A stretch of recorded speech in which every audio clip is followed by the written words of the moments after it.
देखा देखी में काम बिगड़ जाता। देखा देखी में काम कभी सक्सेस हुआ क्या? बच्चे के पीछे एक बैठे थे, लिखने को आ गया दिल्ली की सबसे बड़ी मीनार का नाम लिखो। आगे वाले ने लिख दिया दिल्ली में कुतुब मीनार है। पीछे वाले को याद था कि दिल्ली में सबसे बड़ी मीनार कुतुब मीनार है, पर आगे वाले का देखकर उसने लिखने के चक्कर में लिख दिया दिल्ली में कुतिया बीमार है।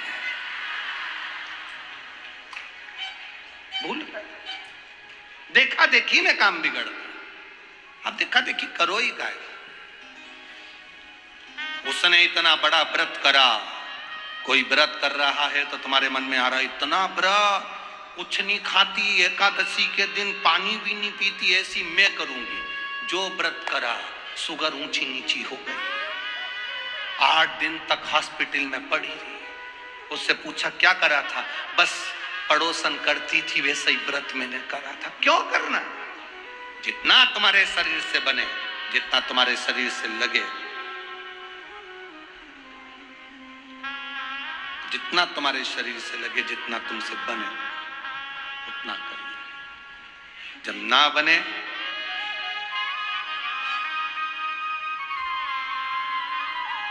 तुम्हारे शरीर से, जब ना बने मत करो।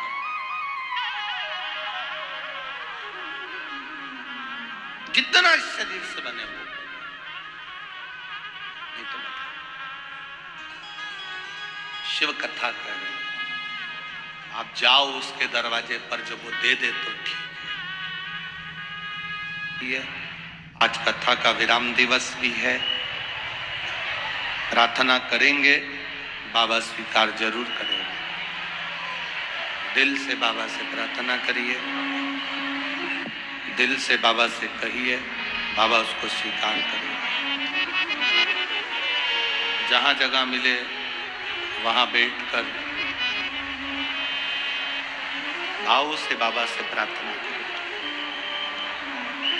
जो कार्यकर्ता खड़े हैं वो भी बैठकर बाबा से निवेदन करेंगे। बार बार ये कथा नासिक में नहीं हो पाएगी। मौका मिला है, कह लो, मौका मिला है, बाबा से प्रार्थना करो।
शिव कथा कहती है, भगवान शंकर का संवाद करता है, शिव महापुराण की कथा कर रहे।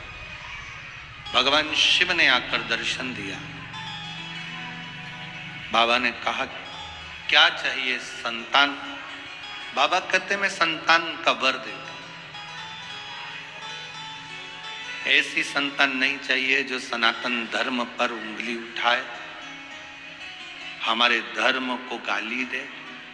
संतान देना ऐसी जो तुम्हारे जैसी हो।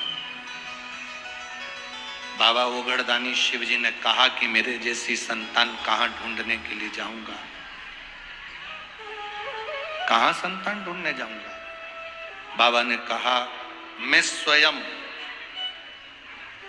एक अंश के रूप में आपके गर्भ से प्रकट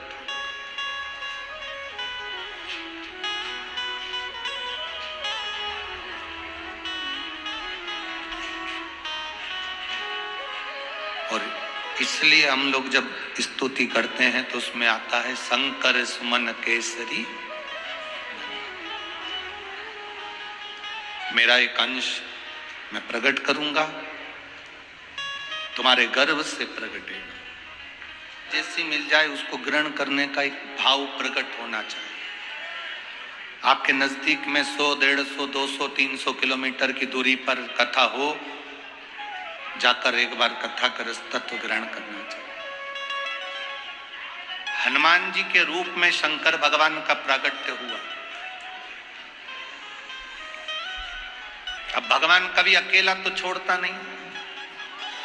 देवता देते हैं पल्ला झाड़कर और महादेव देता है छप्पर फाड़कर।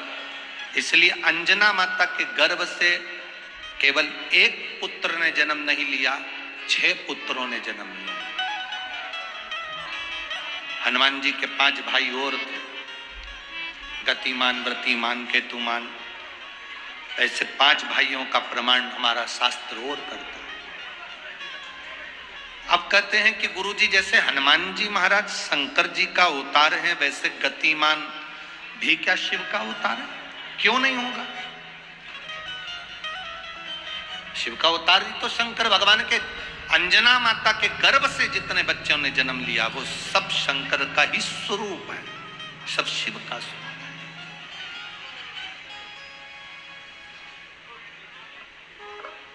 जैसे गोदावरी माता के तट पर विराजमान कपालेश्वर महादेव, भारत की भूमि पर पूरे विश्व में केवल एक कपालेश्वर महादेव का मंदिर एक ऐसा मंदिर है जिसका स्मरण आप कर सकते हैं कि शंकर भगवान ने ब्रह्मा जी को झूठ बोलने पर अपने नख से काल भैरव प्रकट करा था। काल भैरव से कहा कि ब्रह्मा जी का सिर काट दे। काल भैरव शंकर का अवतार, उन्होंने जाकर ब्रह्मा जी का सिर काट दिया। वो ब्रह्म हत्या काल भैरव पर, शंकर पर लग गई और शिव जी महाराज गोदावरी का स्नान कर कर नंदी के कहने पर, बछड़े के कहने पर उन्होंने जो स्नान करा तो ब्रह्म हत्या त्यागी। तो ब्रह्म हत्या त्यागने पर देवाधिदेव महादेव विराजमान हुए। दुनिया के लोग कहते हैं ये कपालेश्वर महादेव हैं। शिव महापुराण की कथा कहती है काल भैरव ने जो ब्रह्म हत्या का दोष लगा था वो अपने माथे लिया था, तो स्वयं भैरव ही शिवलिंग के रूप में यहां पर विराजमान है। ये कोई साधारण सी भूमि नहीं है।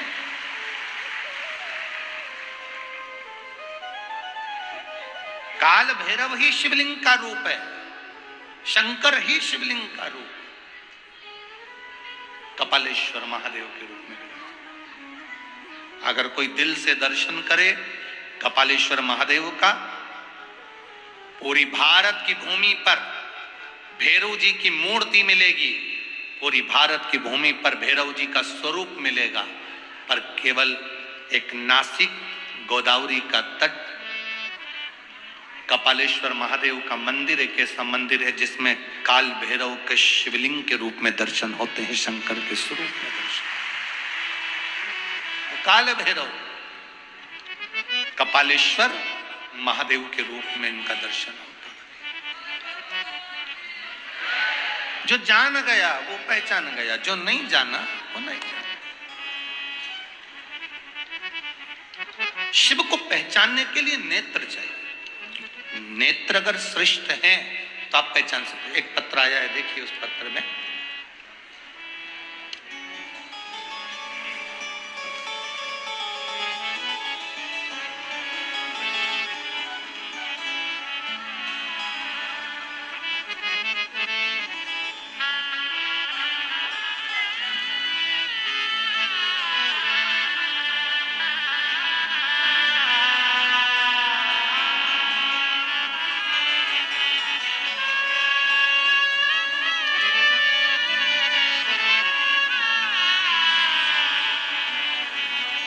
मैं वंदना विनोद चौहान नादगांव से हूं। कहीं बैठी हो तो हाथ हिला सकती हैं। मैं वंदना विनोद चौहान नादगांव से हूं। मेरे पति विनोद दत्तात्रेय चौहान वह आर्मी में है। अब अरुणाचल में सूबेदार पद पर ड्यूटी कर रहे हैं। बाबा, मेरी लड़की 16 साल के बाद उसको एक बीमारी हो गई जिससे उसके शरीर की नसें अपने आप फट जाती हैं, उसमें से खून निकलना चालू हो जाता है। कभी हाथ की, कभी पाँव की, चेहरे की, पूरे बॉडी में जहां शरीर की नसें हैं वो अपने आप फटकर खून बहना प्रारंभ हो जाता है। कई बार सिर में से, मांग में से खून ही खून निकलने लगता है। ऐसी बीमारी का डॉक्टर को दिखाया, कोई इलाज नहीं था। सारे विदेश तक हमने इसका इलाज करवाया पर इसका इलाज नहीं है। डॉक्टरों के हिसाब से ये बीमारी का कोई इलाज नहीं। जिसकी नसें, उंगलियों में से खून निकलता, बॉडी में से खून निकलता, सिर में से खून निकलता, गालों की नसें फट जाती, उसमें से खून निकलता। तब किसी ने कहा कि एक बार तुम सियोर वाला महाराज कथा करता है, आप टीवी पर सुना करो। हमने कथा सुनना प्रारंभ करा। कथा सुनने पर आपने अलोनी गोबरी का वर्णन करा। गाय जो गोबर करती है उसको उठा लो, सूख गया गोबर, उसको जलाओ, जलाने के बाद उसकी भस्म तैयार करके शिव जी को चढ़ाओ। रात को 12 बजे वाला जो उपाय आपने बताया था वो हमने करना प्रारंभ करा। तब ऑनलाइन उस समय पर आपने शिवलिंग का पूजन भी कराया, वो हमने करा। और बाबा की एक बेलपत्र उठाकर रख ली। वो बेलपत्र मैंने अपनी बेटी को खिला दी। गुरुजी, बेटी के शरीर पर रात्रि को 12:30 बजे हमने वो भस्म चढ़ी हुई, आपके कहे अनुसार उस भस्म को उसके शरीर पर शिवजी की चढ़ी हुई भस्म लगाना प्रारंभ करी। बाबा का क्या गुणगान करूं गुरुदेव। जिस इलाज को विदेश ने मना कर दिया, अपने देश ने मना कर दिया कि इसका इलाज, आज मेरी बेटी पूर्ण तरह से ठीक होकर इस पंडाल में बैठी। कहीं बैठी हो तो हाथ हिला सकती हैं। बैठी हैं, आई हुई है बेटी, आई है साथ में, बेटी भी आई है क्या? आई हो तो हाथ हिलाओ बेटा। हाँ, दोनों आई हो, बहुत बहुत साधुवाद। आज मेरी बेटी पूर्ण तरह से ठीक हो गई, जिसका इलाज विदेश में भी नहीं था और हमारे देश में भी नहीं था, जिसके शरीर की नसें फूटकर खून बहता रहता था, आज पूर्ण तरह से ठीक है। मैं बाबा को नमन करने आई हूँ। एक बार दोनों हाथ हिला दो। हाँ, हिला दो। बेटी आप भी लाओ। हाँ, ठीक है। श्री शिवाय नमस्तुभ्यम। बैठिए। शिव भक्ति इसी को कहते हैं। एक पत्र और किसी ने भी लिखा है, meso Sarika Manoj Sarda, Nashik city centre mall से आई हूं। Meso Sarika Manoj Sarda, Nashik city centre mall. कहीं बैठी हैं? कहीं बैठी हो तो हाथ हिला सकती हैं। सेंटर मॉल से आई हूं। मेरी शादी को 14 साल हो गए थे, संतान की प्राप्ति नहीं थी। हम लोगों ने पूजन पाठ भी बहुत करवाया, डॉक्टरों को भी दिखवाया, पुणे भी गए, वहां का इलाज करवाया। जहां जहां लोग कहते थे वहां पर जाकर हमने गोदी भी भरवाई। हमारी गोद में हमने नारियल बहुत सारे झेल कर रखे भी, परंतु हमें संतान का सुख नहीं हुआ। गुरुदेव, तब आपने पार्थिव शिवलिंग का पूजन करवाया ऑनलाइन, हमने पूजन करा। पति पत्नी ने एक एक बेलपत्र उसमें से उठाकर पूजन करने के बाद उसको खा लिया। बाबा से प्रार्थना करा, बाबा आज हमने सावन के महीने में पार्थिव शिवलिंग का पूजन करा है, ऑनलाइन टीवी के सामने बैठकर करा है। बाबा हमारी पूजन को स्वीकार करना, हमें संतान जरूर देना। केवल 2 महीना निकला गुरुदेव और मेरा गर्भ ठहर गया। बाबा की कृपा से ऐसी कृपा हुई, आषाढ़ी एकादशी के दिन 29 जून को 2023 को बाबा की कृपा से मेरे पुत्र रत्न की प्राप्ति हुई, जिसका नाम मैंने शिवांश रखा है। मैं बाबा को यहाँ धन्यवाद देने आई। कहीं बैठी हैं, अगर आई हो तो हाथ हिला सकती हैं। शिव कृपा इसी को कहते हैं। शंकर की उदारता क्या है, हम शिव को महसूस कैसे करें। हमें कहीं नहीं जाना, ना हमें किसी की बेल चाहिए, ना हमें किसी की बबूती चाहिए, ना हमें किसी का नारियल चाहिए, ना हमें ढोंग चाहिए, ना हमें प्रपंच चाहिए, ना हमें दिखावा चाहिए, ना हम कहीं भटके। अगर हमें जाना है तो देवाधिदेव महादेव की शरणागति में 1 लोटा जल चढ़ाकर बाबा को प्रार्थना कर कर भगवान शिव से विनती करना है, बाकी का किसी से नहीं करना। कौन आए? आज के जमाने में बहुत दिखावा होता है, ढोंग प्रपंच होता है, उसमें हमें नहीं पड़ सकता। कोई कहे वहां चले जाओ, वहां से ये हो जाएगा, ना ना। हमने कल कथा में कहा था, कुंडली देखने वाले, पत्रिका देखने वाले ढेर सारे होंगे, पर तुम्हारा कर्म देखने वाला कोई नहीं होगा। कर्म तुम्हारा केवल देवाधिदेव महादेव देख सकता है, इसके सिवा कोई नहीं देख सकता। मेरे राम जी महाराज का प्रागट्य हुआ, कौशल्या मैया की गोद में राम जी खेल रहे थे। उनका भाग्य बताने के लिए स्वयं शंकर भगवान उनका दर्शन करने के लिए गए। आप लोगों ने कथा सुनी होगी रामचरितमानस में, शंकर जी कौशल्या जी के यहाँ दशरथ जी के महल के बाहर जाते हैं।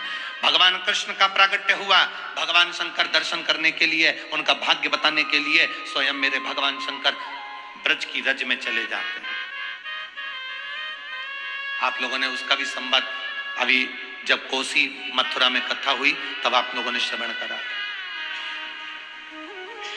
वो एक लाइन हम लोग कहते हैं ना, नगर में जोगी आया, देश कोई समझना, सबसे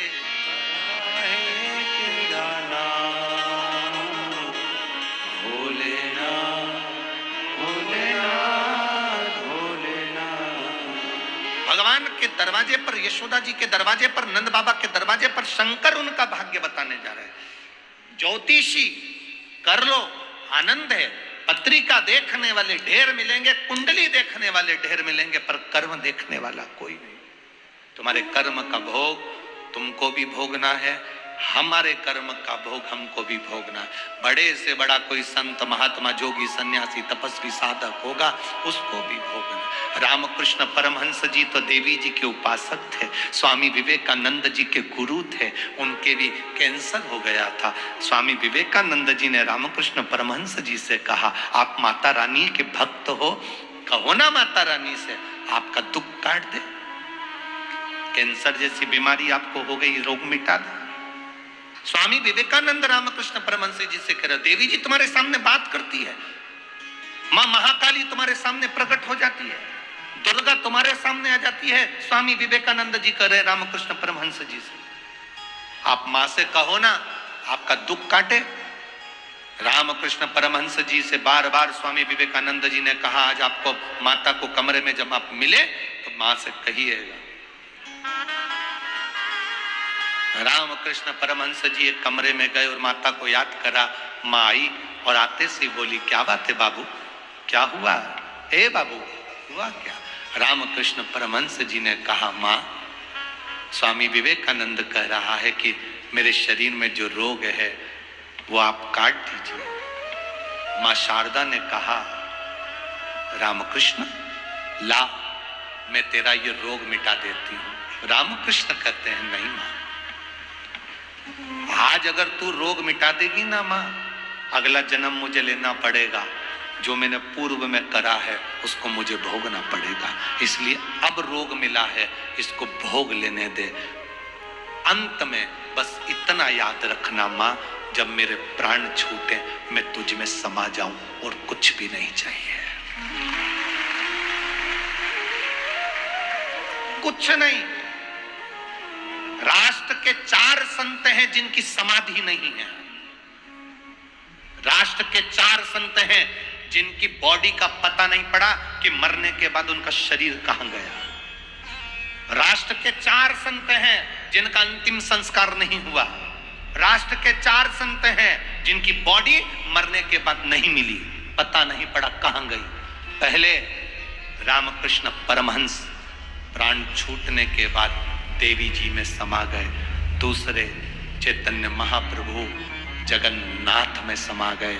तीसरे संत तुकाराम हरि विठ्ठल में समा गए। चौथी मीराबाई द्वारकाधीश में समा गए। ये राष्ट्र के 4 संत हैं जिनकी समाधि नहीं, जिनकी बॉडी नहीं मिली, जिनका अंतिम संस्कार नहीं हुआ, सीधे भगवान में समाये हैं। स्वयं हरि विठ्ठल तुकाराम जी को समा लिए। स्वयं हरि विठ्ठल तुकाराम को समाहित कर लेते हैं। द्वारकाधीश के सामने मीराबाई कहती है मुझे अपने गांव वापिस नहीं जाना, मुझे अपने गांव नहीं जाना। द्वारकानाथ कहते हैं कल मंदिर का दरवाजा खुलेगा तुम मुझसे लिपट जाना। मीराबाई जैसे द्वारकाधीश से लिपटी, द्वारकाधीश की मूर्ति का नीचे का हाथ चटक गया, मीराबाई उसमें समा गई। आज भी द्वारकाधीश की मूर्ति नीचे से हाथ में से मीरा समाई।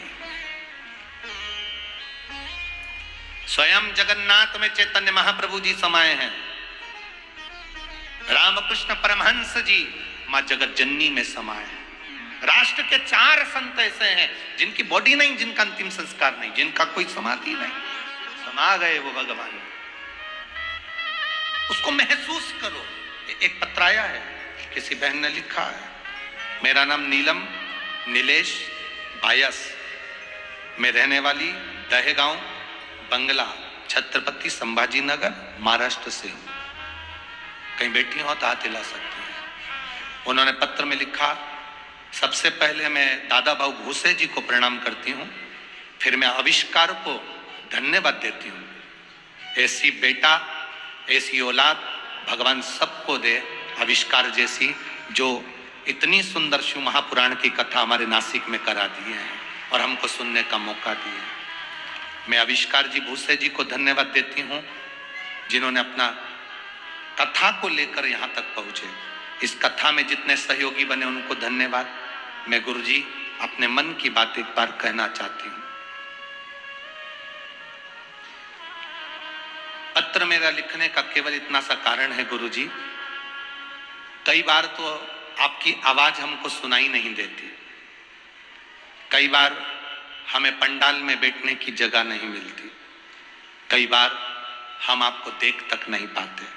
पर गुरुदेव एक बात जरूर है, आप दिखें चाहे ना दिखें, सुनाई दें ना दें, पर जब आप मंच पर आते हैं, व्यासपीठ पर बैठते हैं, हम दिन भर गर्मी में हमारे चेहरे पर से पसीना बहता है, पूरी समय हमें गर्मी लगती है, पर जैसी कथा चालू होती है ऐसा लगता है कोई हमारे ऊपर हवा कर कर जा रहा है और पसीना तक नहीं है। गुरुदेव आप नहीं भी दिखते या सुनाई भी नहीं देता, पर हमें महसूस होता है कि आप कथा चालू कर दिए हैं। हवा आती है, पवन चलती है, ऐसी ठंडी पवन चलती है कि महसूस होने लगता है कि भोले बाबा आ गए और कथा प्रारंभ हो गई। शिव तत्व को जाना, शिव औघड़ी है, शंकर औघड़ी है। और देखिए ये केवल कथा का प्रभाव नहीं है, इसको कथा का प्रभाव नहीं कहते हैं, इसको प्रभाव कहते हैं आपके भजन का। इसमें सीहोर वाले महाराज का कुछ भी नहीं, इसमें आपके भजन का बल है। आप जो भजन करती हो, आप जो भगवान का नाम लेती हो, आप जो श्री शिवाय नमस्तुभ्यम कहती हो, आप ओम नमः शिवाय कहते हैं, चाहे राम कहते हैं, चाहे हरि विठ्ठल कहते हैं, चाहे माँ जगत जननी का नाम लेते हो, आप जिस भगवान को भजते हो उस भगवान के नाम में इतना प्रताप है। आप भजन करते हो उसमें इतना प्रताप है। इसमें किसी दूसरे का प्रताप नहीं, किसी और वाले महाराज का कोई प्रताप होगा या संसार के कोई व्यक्ति का प्रताप होगा। इसमें किसी का प्रताप नहीं है, इसमें आपका प्रताप, आपके भजन का प्रताप, आपकी भक्ति का प्रताप। आप जो भजन करें वो जीवन का एक सुख देने वाला। शिव कथा कहती है, भगवान शंकर का संवाद कहता है, अंजनी माता के गर्भ से संतान ने जन्म लिया। वो अंजनी माता के गर्भ से संतान की प्राप्ति जो हुई वो एक सुख देने वाली थी, एक आनंद देने वाली थी। शिव महापुराण की कथा में आगे जो वर्णन आया, भगवान शंकर का जो पवित्र चरित्र का वर्णन करा, जो मंथन की लीला का वर्णन करा, उसमें 5 गौ माता का प्राकट्य हुआ। 5 गाय प्रकट होने का कारण केवल इतना है कि बाद में जब मंथन हुआ, उस मंथन में जो विष निकलेगा वो विष जो पिएगा उसका कंठ जलेगा, इसलिए मंथन के पहले गौ माता निकली। जब गाय प्रकट हुई, गौ माता प्रकट हुई, गौ माता जब निकली और गाय को निकलने के बाद जब देवाधिदेव महादेव के पास में विष पहुंचा, भगवान शंकर के पास में जब विष पहुंचा, शंकर भगवान ने उस विष को देखा, उस विष को हाथ में लिया और विष को लेकर भगवान शंकर ने प्रणाम कर कर उसको पी लिया। कई लोग कहते हैं जो नशा करने वाले होते हैं वो नशेले व्यक्ति भगवान को बदनाम करते हैं, कहते हैं तुम्हारे भगवान भी तो गांजा पीते हैं इसलिए हम गांजा पीते हैं, तुम्हारे भगवान भांग खाते हैं इसलिए हम भी नशा करते हैं। तो उनसे निवेदन है जो भगवान का नाम बदनाम कर रहे हैं कि भगवान ऐसा करते हैं, तो निवेदन है भगवान तो विष भी पीते हैं, एक बार डब्बा खोल के पी जा। भगवान को बदनाम ना करिए, देवता को बदनाम ना करिए कि भगवान गांजा पीते हैं या भगवान ये तो दुनिया के लोगों ने फोटो बना दिया शंकर जी को गांजा पीते हुए, शंकर जी को ये पीते हुए। मेरा विश्वास करता है मेरे भारत की कोई माँ ऐसी नहीं, भारत की कोई स्त्री ऐसी नहीं जो अपने पति को पुड़िया फाड़ कर तंबाकू मलकर अपने पति को देती हो कि खा लो। भारत की कोई माँ अपने पति को, अपने बेटे को तंबाकू खाने को नहीं देती, पाउच खाने को नहीं देती। भारत की कोई माँ जब अपने पति को एक तंबाकू बीड़ी सिगरेट नहीं देती, तंबाकू खाने को नहीं देती, तो भारत की भूमि पर रहने वाली मेरी पार्वती मैया अपने पति को भांग कैसे दे सकती है? जरा विचार करिए। ये तो दुनिया के लोगों ने भगवान को बदनाम करने का प्लान बनाया कि देवताओं को बदनाम करो, नवयुवक टीम को बिगाड़ दो। बिगाड़ेंगे कैसे नवयुवक टीम को? कह देंगे देवी जी को मदिरा चलती है, उनको ये चढ़ता है, उनको चिलम चढ़ती है, उनको भांग चढ़ती है, तो नवयुवक लड़का लड़कियों को बिगाड़ा कैसे जाए? तो उन्हें धर्म को साथ में जोड़ लिया और धर्म को जोड़कर नवयुवक टीम को बिगाड़ दिया।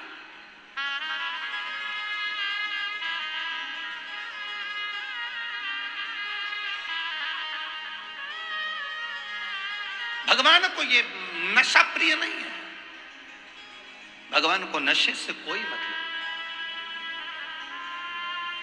हमारा तो निवेदन है आप सबसे, कोई नशा आप करते हो उसको छोड़ चलो। एक नशा अपनी जिंदगी में ऐसा कर लो शिव महापुराण का कि मैं जब भी शिव पुराण की कथा सुनने के लिए पंडाल में जाऊंगा, मेरे बाबा मुझे इतना झोली भर कर ऐसी कृपा कर देना कि मेरे को ऐसा धन देना कि मैं पानी के पाउच खरीदूं, पानी की बोतल खरीदूं, बिस्कुट का पैकेट खरीदूं, भोजन लाऊं और इन सब का पेट भर कर जाऊं, ये सब धन देना। नशा करूंगा तो ये नशा है मेरा, जनमानस की सेवा करना, भूखे को भोजन कराना, प्यासे को पानी पिलाना। हम गलत जगह पर अपने धन को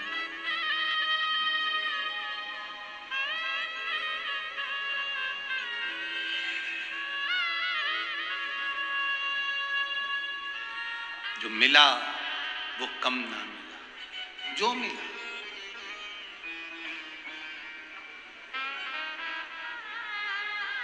जब अपने स्मरण में आए हम शिव भक्ति को रमाए, हम शिव भक्ति को रमाए। जन्म से लेकर मृत्यु तक का भेद शंकर बता देते हैं। राम जी के प्राण छूटने का समय आया तो दुर्वासा ऋषि ने जाकर बता दिया। भगवान कृष्ण के जीवन में अंत समय आया तो दुर्वासा ऋषि ने जाकर बता दिया। शिव का एक स्वरूप, शंकर का एक प्रतिबिंब है। श्री हनुमंत लाल, दुर्वासा बाबा, ये शिव का एक स्वरूप है। जाकर बता देते हैं, कोई सतगुरु आएगा तुम्हारे जीवन में, कोई संत आएगा तुम्हारे जीवन में, और तुम्हारे जीवन में आकर वो तुम भटक रहे होगे और वो सत्यमार्ग बताकर चले जाएगा कि शंकर की भक्ति करो, राम की भक्ति करो, कृष्ण की भक्ति करो, भटकना नहीं, इधर उधर मत जाना। कोई कितना भी लोभ दे, कोई कितना भी लालच दे, आप नहीं जाइए। कोई कहे हमारे धर्म में ऐसा होता है, हमारी साइड आ जाओ, ना ना ना, जूठन मत खाना, अपने घर की पत्तल खाना, और दूसरे धर्म में कभी मत जाना। अपने घर का भोजन करना पर दूसरे धर्म में मत जाना। अपने घर का भोजन, झूठन ना खाइए, किसी दूसरे धर्म में ना जाइए।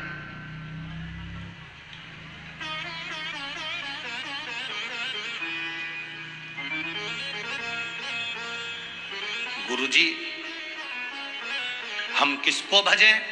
तुम्हारा मन, 33 कोटि देवी देवता हैं, तुम्हारा मन पड़े उसको भज लो। चाहे तो राम कहो, चाहे तो कृष्ण कहो, चाहे तो शिव कहो, चाहे भवानी कहो, चाहे गोदावरी कहो, जो मर्जी पड़े, तुम्हारा मन जो कर जाए, पर भजो अपने, दूसरे।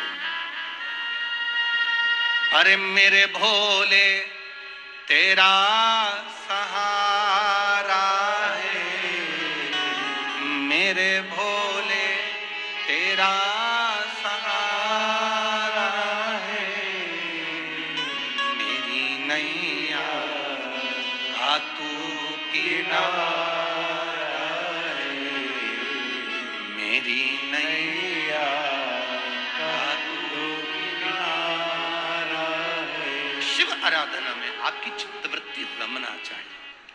समय आया, भगवान शिव की कथा कर रही है। विष शिव जी के पास में दिया, घर के बड़े हैं, विष पीना पड़ेगा। घर का जो बड़ा होता है, घर का जो बुजुर्ग होता है, घर का जो बयो होता है, उसको सुनकर चलना पड़ता है, बहुत सुनना पड़ेगा, बहुत।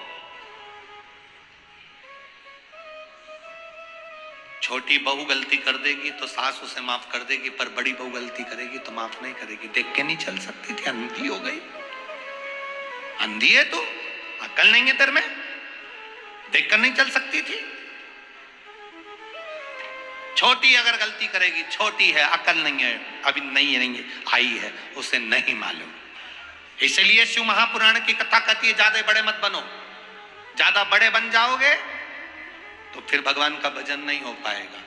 जितने छोटे बनकर जिंदगी जियोगे उतना अच्छा है। जितने ज्यादा लोग बड़े हो जाते हैं, उनकी 3 चीजें चली जाती है, एक हंसी, एक भोजन, तीसरे नंबर पर उसकी ताली। ये 3 चीज बड़े लोगों की चली जाती है। ये हंस भी नहीं सकते ज्यादा। जितने ज्यादा धनपति, करोड़पति, सत्ताधारी, बहुत बड़े औहदे पर, पद पर, प्रतिष्ठा पर, कुर्सी पर कोई बैठ जाता है तो उसका भोजन भी चला जाता है, उसकी हंसी चली जाती है, हाथ की ताली चली जाती है। उसको खुशी हो रही है, ताली बजाना चाहता है, नहीं बजा सकता। कहीं आरती भी हो रही है तो भी ताली, क्योंकि बड़े हैं। हंसने का मन कर रहा है, आज खिलखिलाने का, हंसने का मन हो रहा है, हंस नहीं सकते,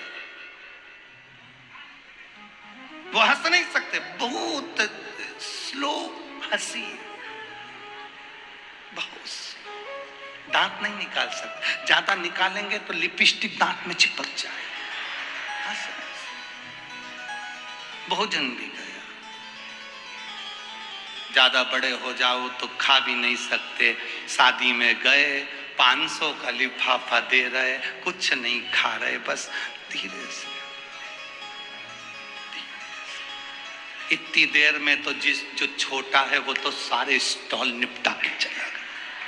100 रुपए का लिफाफा दिया और 200 का खा के गया। तुम 500 का दे रहे और 50 का भी नहीं खा के जा रहे।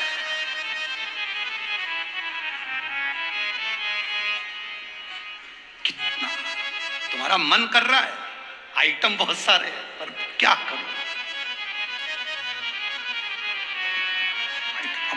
मन करे सो तो का मतलब का, बहुत बड़े मत बनो, छोटे बनो। एक माँ के दो पुत्र, 14 साल का, 4 साल का। 14 साल वाला कहता है मम्मी आई भूख लगी। आई ने उसको भोजन दे दिया थाली में लगाकर। 14 साल का बेटा खा रहा है नीचे बैठकर। 4 साल का बेटा कह रहा है भूख लगी। आई ने रोटी में घी लगाया, नमक लगाया, फिंगर बनाया, गुट्टा बनाया, बच्चे को पकड़ा दिया। 14 साल का बेटा बैठकर खा रहा है। 4 साल का बेटा आई का पल्लू पकड़कर, माँ का पल्लू पकड़कर जाता जाता खाता खाता जा रहा है, माँ के पीछे चलता जा रहा है। भगवान भोलेनाथ जी से कहना भगवान हमें 14 साल के बेटे जैसा मत बनाना, एक जगह बैठकर हम तेरा भजन नहीं कर सकते, हमें 4 साल के बच्चे जैसा बना दे, चलते फिरते भजन करे और डर जा। 14 साल जैसा मत बनाना कि एक जगह बैठकर भजन करे, ये हमारे बस की बात नहीं है। हमें तो 4 साल के बच्चे जैसा बनाकर चलता फिरता भजन करें और अंत में चले जाएं, चलते फिरते तेरा भजन करें। एक लोटा जल चढ़ाया, सारी समस्या का हल कर लिया। एक बेलपत्री खाई, रोग से मुक्ति पाली। शंकर का चढ़ा हुआ जल का आचमन करा, जीवन का सुख पा लिया। शिखर का दर्शन कर कर सारे पापों को नष्ट कर दिया। बस हमारा जीवन इतना सरल हो गया।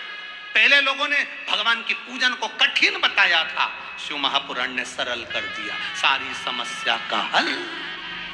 बोल बम का नारा है, शिव की भक्ति। और कहो इस नासिक की कथा में, कार्तिक के महीने की कथा में भगवान शंकर से प्रार्थना कर कर जाना, बाबा मैं कथा सुनने के लिए ये आई हूं, 25 तारीख को आज कथा विराम हो जाएगी। जब मेरे महाराष्ट्र में जलगांव में 5 दिसंबर को जब कथा चालू हो तो बाबा मेरी झोली ऐसी भर देना कि उस कथा में मेरा भी पत्र वहां पहुंचना चाहिए, मेरा पत्र भी वहां पहुंचना चाहिए कि मुझे बाबा ने इतना दिया है, मुझे शिव ने इतना दिया, वहां मैं पहुंचूं, कहूं मैं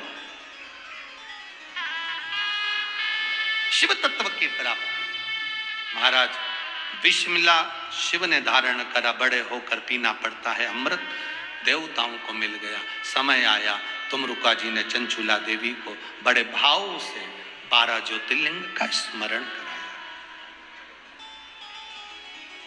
12 ज्योतिर्लिंग का स्मरण कराया। जैसे प्रदोष का समय, प्रदोष काल, प्रदोष का दिन जीवन में कल्याण का दिन होता है, कल्याणप्रद होता है। शिवरात्रि का दिन कल्याणप्रद होता है, सोमवार की अष्टमी का दिन कल्याणप्रद होता है। कल्याण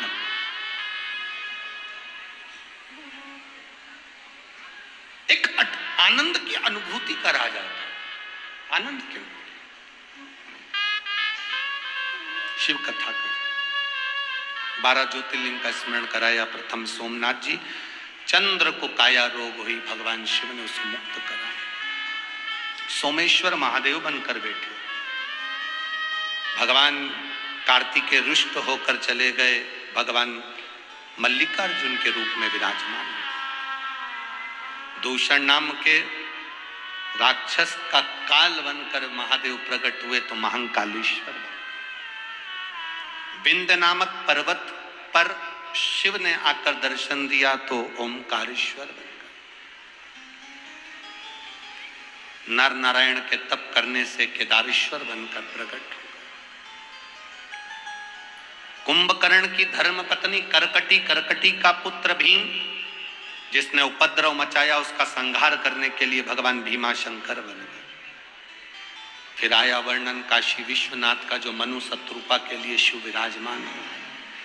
अगला वर्णन है त्र्यंबकेश्वर, गौतम बाबा पर जो गौहत्या का दोष लगाया ईर्ष्या करने वालों ने, शंकर ने आकर उनके लिए गंगा जी प्रकट कर कर कल्याण कर दिया, ब्रह्मा विष्णु महेश, त्र्यंबकेश्वर बन गए। अगला वर्णन आया है श्री वैद्यनाथ, रावण शिव जी को लेकर जा रहे थे, शंकर जाना नहीं चाहते थे, रुक गए। शिव की कृपा के बिना कुछ नहीं हो सकता। जब तक बाबा नहीं चाहेगा तब तक कुछ नहीं हो सकता। कई लोग हमसे कहते हैं गुरुजी कुबेरेश्वर धाम पर महादेव कब बैठेंगे? हम उनसे एक ही बात कहते हैं, जब बाबा को बैठना होगा तब बैठेंगे। तैयारी चल रही है, मंदिर निर्माण चल रहा है, गौशाला का भी बड़ा निर्माण, धर्मशाला का भी चल रहा है, आप लोगों का सहयोग मिल रहा है। जब बाबा बैठना चाहेगा तब बैठेगा। क्यों नहीं बैठ रहा, जल्दी क्यों नहीं बैठ रहा, उसकी मर्जी, क्यों नहीं बैठे ये तो उनके ऊपर निर्भर है। हो सकता है अयोध्या में राम जी महाराज को बिठाने के बाद मेरा बाबा फ्री होकर फिर आराम से बैठे, ये तो उसके ऊपर निर्भर है। वो भी तो पहले सबको लुटा देता है, बिठा देता है। घर के यहाँ पर बुजुर्ग माताएं बैठी हैं, बड़े बड़े भाई बैठे हैं, कोई पति बैठा है, पिता बैठा है, तो वो अपने घर के जो बच्चे साथ में लाए पहले उनको बिठाते हैं। बोलो बिठाते कि नहीं बिठाते, पहले उनको सेटल करेंगे, इसके बाद खुद सेटल। हो सकता है बाबा की मर्जी कि पहले अवध में, अयोध्या में जनवरी के महीने में मेरे राम जी बैठ जाएं, उसके बाद बाबा कहीं कृपा करे कि उसकी मर्जी हो जाए, बाद में उसके ऊपर है। कंकर शंकर की धरा है कुबेरेश्वर धाम। कभी जिंदगी में मौका मिले, बाबा अगर ऐसी कृपा करे तो एक बार बाबा के धाम में जाकर बाबा को उस उधर की शीतलता, उसकी शांति का अनुभव आप स्वयं करते होंगे। आप लोग गए हैं? कौन कौन गए हैं? कुबेरेश्वर गए हैं आप लोग? कुबेरेश्वर गए होंगे तो आपको एक अलग अनुभव हुआ होगा। सारे सब मंदिर जाना और एक बार कुबेरेश्वर धाम जाना, वहां का रसतत्व आनंद। पड़े हैं रात भर भगवत भजन में, श्री शिवाय नमस्तुभ्यं, बाबा विराज वैद्यनाथ के रूप में बाबा बैठ। अगला वर्णन आया नागेश्वर दारुक नाम के राक्षस के संहार के लिए भगवान यहाँ आए और विराजमान हुए। राम जी ने रामेश्वर धाम की स्थापना कर दी। फिर आया वर्णन कृष्णेश्वर। सुधर्म नाम के ब्राह्मण की 2 धर्म पत्नी थी, घूष्मा सुदेहा। घूष्मा का बेटा मर गया था, सुदेहा ने मार दिया था, जिसको भगवान शंकर ने जीवित करा, कृष्णेश्वर महादेव के रूप में विराजमान। 12 ज्योतिर्लिंग का जो संवाद सुना, बाबा देवादिदेव महादेव आनंद पाए। भगवान शंकर ने अपने सिर की बेलपत्र उतार कर शिव पोथी को समर्पित करी। तुमरुका जी ने चंचुला देवी से कहा, सुनो तुमरुका जी, चंचुला देवी से कहते हैं, चंचुला तुम्हारा पति प्रेत योनि से मुक्त हुआ, तुम पति के लोक में जाओगे। शिव जी कहते हैं, जो इस शिव महापुराण की कथा को दिल से श्रवण करता है, भाव से कदम चलकर भी शिव महापुराण की कथा की ओर जाता है, देवादिदेव महादेव कहते हैं मैं शंकर स्वयं उसके दरवाजे पर दुख हरने के लिए पहुंच जाता हूं। भगवान ओघड़दानी, त्रिकालदर्शी, कैलाशी, अविनाशी मेरे बाबा देवादिदेव महादेव, मेरे भगवान शिव आनंद के साथ विराजमान होते हैं। पवित्र शिव महापुराण की कथा माननीय श्री दादा बाबू भूसे जी के द्वारा और सुंदर भाव से आनंद के साथ में